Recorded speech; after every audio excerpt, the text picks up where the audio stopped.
What's up, people? Joe Winko here, your favorite Hawaiian guy, and this is going to be a video on how to package Sims in Sims 2 Bodyshop from Sims 2 Bodyshop. I wanted to make a tutorial on this because you guys will need to know how to do this for a contest that I'm having on YouTube.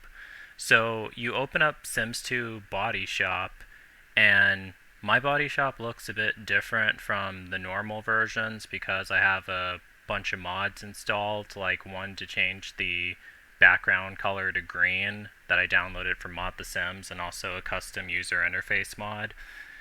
But what you basically do is you go to Build Sims, and then you click Package Sims right here, and then all your Sims that you have created in Sims 2 Bodyshop should load up.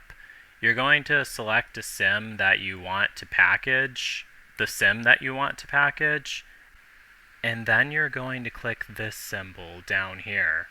Now, as I said earlier, I have a user interface mod installed for Sims 2 Bodyshop, but this symbol should still look the same on normal Sims 2 Bodyshop. So you're going to click that symbol, and then it says enter the file name. This is the name of the file that you're going to have for the sim. I'll just call it random sim guy. Then you have to type a description. I'm just going to refer to that as random sim guy. So basically what this is this is how you export your sims to a file. So you could email it over to me so I can use it for a video, or vice versa. But yeah, then you click the check, which says accept, and there you have it, and it will package it right to your desktop. But yeah, that's basically how you package a sim from the Sims 2 Bodyshop.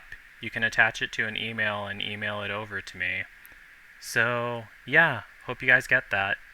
And that's basically it. Peace out, people.